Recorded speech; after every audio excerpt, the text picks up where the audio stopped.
كنتم خير أمة أخرجت للناس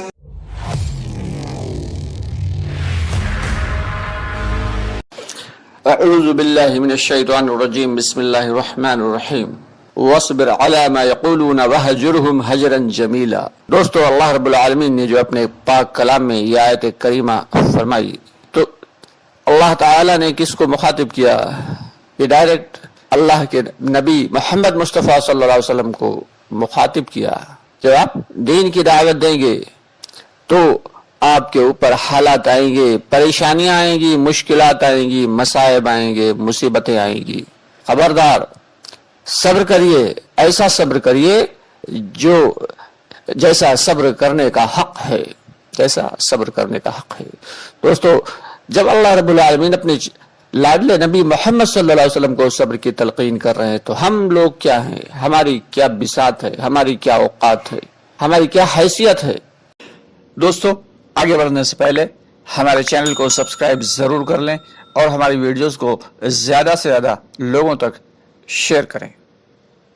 تو اس لیے جب ہم دعوت کی محنت کریں گے دوستو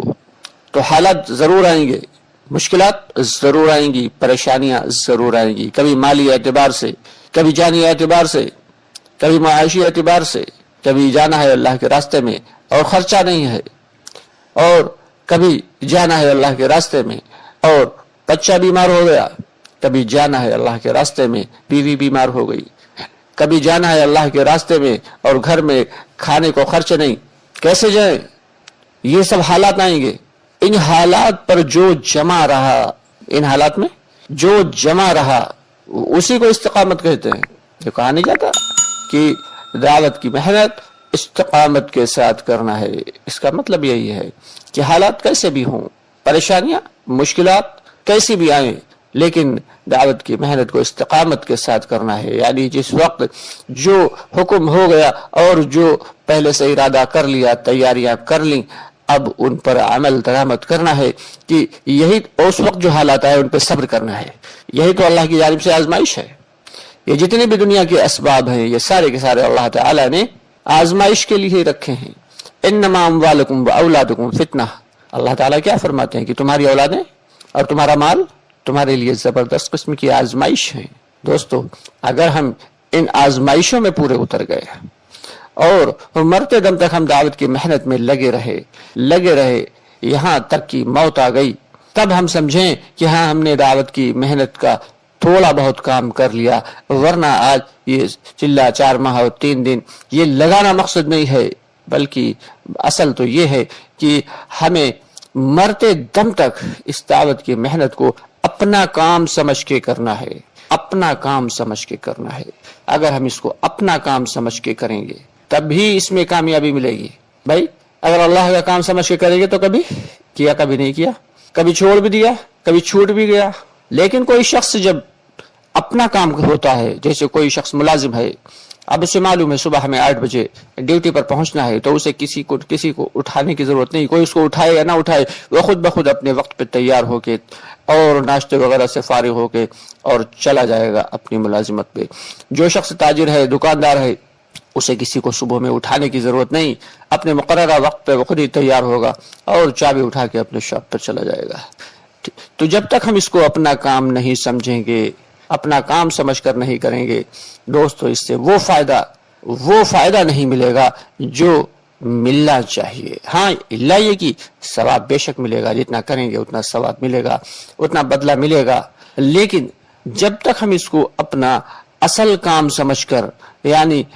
جو ہمیں کام دیے گئے ہیں دنیا کے اعتبار سے، ان میں جو سب سے اہم کام ہے وہ ہے دعوت کی محنت، اللہ کے بندوں کو اللہ کی طرف بلانا،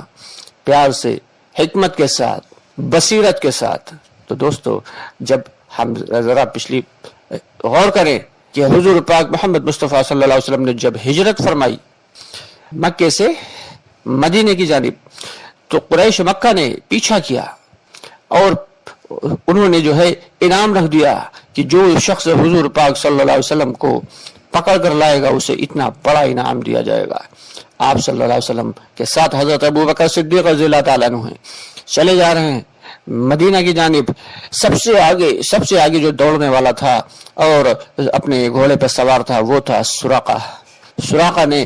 جا کے دیکھ لیا محمد مصطفیٰ صلی اللہ علیہ وسلم کو، اور اس سے پہلے کہ وہ پکڑ پاتا بالکل نزدیک پہنچ گیا کہ اللہ رب العالمین کے حکم سے اس کے سواری کے پاؤں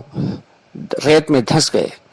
جیسے تیسے کر کے اس نے پاؤں نکالے، اتنی دیر میں حضور پاک صلی اللہ علیہ وسلم اور حضرت ابو بکر صدیق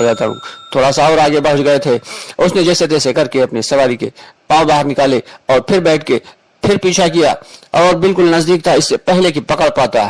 کہ اس کے اللہ کے حکم سے اس کے سواری کے پاؤں پھر ریت میں دھنس گئے۔ اس نے پھر اتر کر جلدی سے اپنی سواری کے پاؤں نکالے اور بیٹھ کر پھر یہ تیسری مرتبہ یہی حکم ہوا تو حضور پاک صلی اللہ علیہ وسلم نے پیچھے دیکھ کے پیچھے مڑ کے فرمایا کہ سراقہ، میں تمہارے ہاتھ میں کسرا کے کنگن دیکھ رہا ہوں۔ دوستو یہ کیسا عجیب معاملہ ہے، کیسی عجیب بات ہے کہ وہ شخص جو تنہا جس کے ساتھ صرف ایک ہم سفر ہے، اس کا دوست ہے، اور بے یار و مددگار اپنے گھر کو چھوڑ کر جا رہا ہے، منزل کا پتہ نہیں کہ جہاں جا رہے ہیں وہاں کیا حالات ہوں گے۔ ایسا بے یار و مددگار شخص چلا جا رہا ہے اور سفر میں ہے، پریشان حال ہے، دشمن پیچھے لگا ہوا ہے، جان کے در پہ ہے، اور وہ شخص پیچھے مڑ کر کیا دیکھ کر کیا کہہ رہا ہے؟ سراقہ، میں تمہارے ہاتھ میں کسرا کے کنگن دیکھ رہا ہوں، جو کہ اس وقت کی سپر پاور تھی، یعنی کسرا بادشاہ جو تھا وہ زبردست طاقت کا مالک تھا، فارس کا بادشاہ تھا، اور اس کے کنگن ان سراقہ کے ہاتھوں میں۔ لیکن بات تو بہرحال نبی کی بات تھی، کافی عرصہ گزر گیا، مکہ فتح ہوا، در پہ علاقے فتح ہوتے رہے۔ ایک وقت وہ آیا کہ فارس بھی فتح ہوا، اور کسرا کے کنگن جو مال غنیمت تھا اس کے اندر کسرا کے کنگن بھی تھے۔ تو سراقہ اس وقت تک کافی عمر دراز ہو چکے تھے، کہنے لگے یہ کنگن جو ہیں، یہ کنگن ہمارے ہیں، اللہ کے نبی صلی اللہ علیہ وسلم نے ہمیں آج سے اتنے سال پہلے مرحمت فرما دیے تھے اور کہا تھا کہ میں تمہارے ہاتھوں میں کسرا کے کنگن دیکھ رہا ہوں۔ تو وہ کنگن سراقہ کو دیے گئے جو کہ ایمان لا چکے تھے۔ تو دوستو یہ در حقیقت یہ جو معاملہ ہے، یہ جو دعوت کی محنت ہے، یہ ہے ہی ایسا کام کہ جب اس محنت کو آپ کریں گے تو باہر والے بھی طعن و تشنیع کریں گے، گھر والے بھی طعن و تشنیع کریں گے، رشتہ دار بھی مخالف ہو جائیں گے، لیکن ان سب باتوں سے گھبرانا نہیں ہے، پریشان نہیں ہونا ہے کہ اصل کام ہی یہ ہے، اور اس کام کی وجہ سے اگر لوگ ناراض ہوتے ہیں،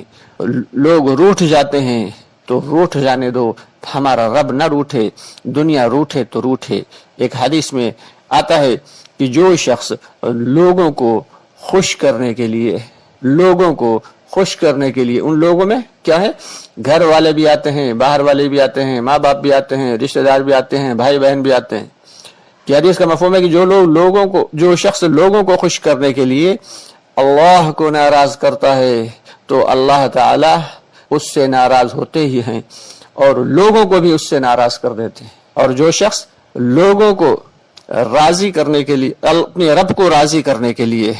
لوگوں کو ناراض کرتا ہے، یعنی اپنے اللہ کو راضی کرنے کے لیے لوگوں کو ناراض کرتا ہے، تو اللہ بھی اس سے ناراض ہو جاتے ہیں، اللہ بھی اس سے راضی ہو جاتے ہیں، اور جو لوگ اس سے ناراض تھے اللہ تعالی ان سب کو بھی راضی فرما دیتے ہیں۔ تو دوستو جب دین کی محنت کریں گے تو اللہ کی مدد آئے گی، اور جب اللہ کی مدد آئے گی تو پھر ہمیں کسی کی ضرورت نہیں، ہمیں کسی کی کوئی مدد کی ضرورت نہیں، کیونکہ ہمارے لیے تو بس اللہ ہی کافی ہے۔ تو دوستو استقامت کے ساتھ کرنا ہے دعوت کی محنت، اور خلوص کے ساتھ کرنا ہے، اخلاص کے ساتھ کرنا ہے، یقین کے ساتھ کرنا ہے کہ کامیابی تو بس اسی میں ہے، کیونکہ اللہ رب العالمین نے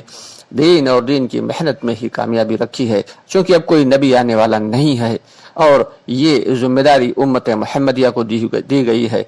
چاہے وہ حافظ ہو، چاہے عالم ہو، چاہے جاہل ہو، چاہے ملازم ہو، چاہے دکاندار ہو، ہر شخص کی ذمہ داری یہ ہے کہ وہ اللہ کے بندوں کو اللہ کی جانب بلانے کی محنت کرے۔ تو دوستو ارادہ یہ ہے آپ بھی ارادہ کریں کہ انشاءاللہ تعالی مرتے دم تک دعوت کی محنت اور دین کی محنت میں لگے رہیں گے۔ اللہ تعالی ہم سب کو اپنے اس کام کے لیے قبول فرمائے۔